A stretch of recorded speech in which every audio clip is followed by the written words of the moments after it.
भाग्यदा क्यों। एक गांव में पारो नामक एक दलित विधवा रहती थी। उसका एक पुत्र था।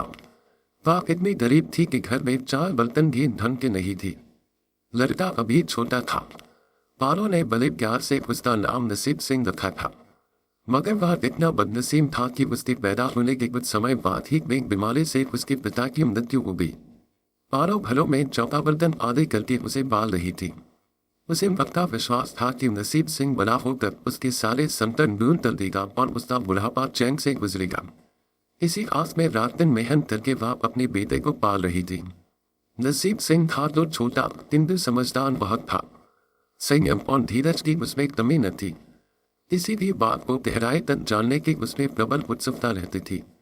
एक दिन उसने अपनी माँ से पूछा, माँ, हम इतनी गरीब जो हैं, यह सब तो ईश्वर की मर्जी है बेटे। दुखी स्वर में पारो ने कहा, सब नसीब की बात है। मगर नसीब सिंह यह उत्तर पाकर संतुष्ट नहीं हुआ।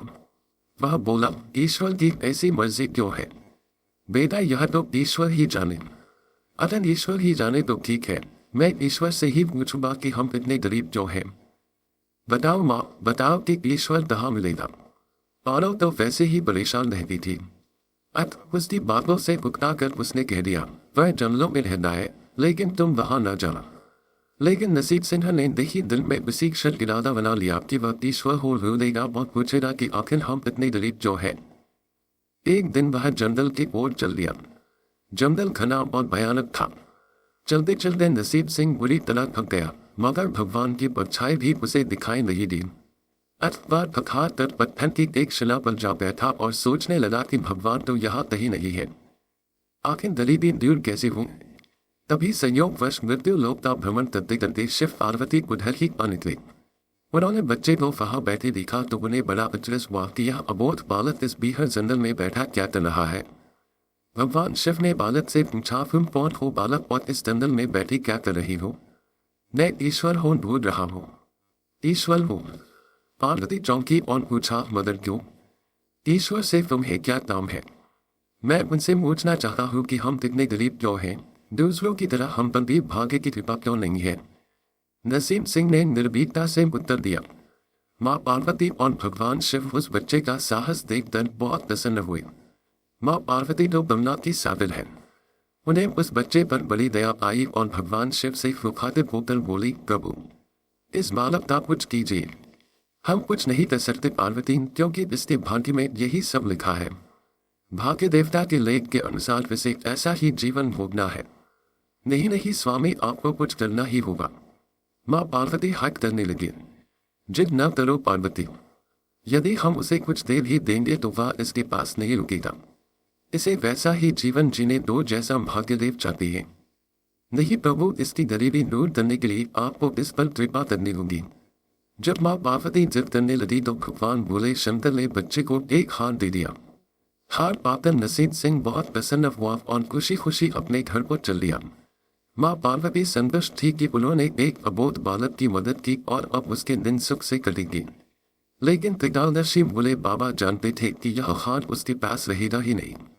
चलते चलते नसीब सिंह के पेट में अचानक दर्द उठा और वह शौच के लिए इधर उधर देखने लगा। उसने भगवान शिव का दिया हाथ पत्थर की एक शिला पर रख दिया और झाड़ियों के पीछे चला गया। तभी एक चीख कहीं से उड़ती हुई आई और उस हाथ को उठाकर पुर दे। अरे मेरा हाथ। सब कुछ भूल कर लड़का चीन के पीछे भागा, मगर तब तक वह चीन का पीछा करता। कैसे पकड़ता उसे। एक आध बार पत्थर उठाकर उसने चीन को मारने की कोशिश की, किंतु चीन अधिक ऊंचाई पर थी। कुछ ही पलों में चीन उसकी नजरों से ओझल हो गई तो वह बड़ा दुखी हुआ और रोते रोते अपने घर की ओर चल दिया। घर पहुंचकर उसने माँ को सारी बात बताई, मगर पारो को उसकी बात पर बिल्कुल भी विश्वास नहीं हुआ। हाँ, उसकी बात सुनकर थोड़ी सी उदास अवश्य हो गई, लेकिन नसीब सिंह माँ की उदासीनता देखकर हतोत्साहित नहीं हुआ। उसने मन ही मन निर्णय लिया कि वह तन फिर वही जाएगा और भगवान शिव पार्वती को अपनी विपदा सुनाएगा। उसका विश्वास था कि भगवान शिव उस दूर जीव को अवश्य ही दंड देंगे। भगवान शिव ने पार्वती से कहा, देखो उसके पास तन वाला हाथ नहीं रहा, उसे एक चील ले बुरी है और दूसरा हाथ पाने व उस चीन को दंड दिलवाने की इच्छा लिए वह लंका आज फिर आया है। पार्वती देवी ने फिर भगवान शिव से प्रार्थना की, आप चाहे चीन को दंड दे या न दे, किंतु इस लड़के की सहायता करके इसकी निर्धनता दूर करें। हम अब कुछ नहीं कर सकते देवी। यदि तुम जिद करती हो तो हम ब्रह्मा से कहती है, वही इस बालक की कुछ सहायता करेंगे। कहकर भगवान शिव ने ब्रह्मा जी को बुलाया और सारी बात बताकर आग्रह किया कि आप ही इसकी कुछ मदद करें। तब ब्रह्मा जी ने लड़के को हीरे की एक अंगूठी दे दी। लड़के ने अंगूठी जेब में रखी और खुशी खुशी अपने घर चल गया। उसने सोच लिया था कि वह अब एक पल के लिए भी अंगूठी को अपने से अलग नहीं करेगा। चलते चलते अचानक उसे प्यास लगी। वह सरोवर के किनारे पहुंचा और जैसे ही वह चुल्लू भरकर पानी पीने के लिए झुका, वैसे ही उसकी जेब से अंगूठी निकलकर पानी में जा गिरी और इससे पहले कि वह उठाता एक मछली उसे निकल गई। नसीब सिंह फिर रोते रोते घर आया और माँ को सारी बात बताई। बेटा, जब तक भाग्य में नहीं है तब तक कोई भी चीज नहीं रुकेगी, माँ ने उसे दिलासा देते हुए कहा। जब भाग्य देवता खुश होंगे तो मिट्टी भी सोना बन जाएगी, मगर इस प्रकार किसी के देने से हमारी गरीबी दूर नहीं होगी। उसे समझा कर माँ अपने काम में लग गई। मगर नसीब सिंह नींद हार मानने वाला नहीं था। उसने मन ही मन सोच लिया था कि वह तब फिर जाएगा। तीसरे दिन वह फिर जा पहुंचा। शिव और पार्वती उसका यह साहस देखकर बहुत खुश हुए। शिव जी ने इस बार ब्रह्मा जी के पास जाकर बात की कि वह लड़का तो बड़ा साहसी है, इसका कुछ पुनः किया जाना चाहिए। तब ब्रह्मा जी ने सलाह दी कि हमें भगवान श्री हरि के पास जाना चाहिए, वही इसका कोई हल बताएंगे। अत वह श्री हरि के पास जा पहुंचे। पूरी बात सुनकर भगवान विष्णु ने नसीब सिंह को कुछ हीरे दिए। हीरे पाकर वह बहुत खुश हुआ और इस बार बिना कहीं रुके उसने सीधे अपने घर जाने का निश्चय किया, क्योंकि 2 बार उसकी चीजें खो चुकी थी। जब वह घर पहुंचा, माँ घर पर नहीं थी। अत नसीब सिंह ने हीरे एक लोटे में रखकर पुणे में छिपा दिए और माँ को ढूंढने निकल पड़ा।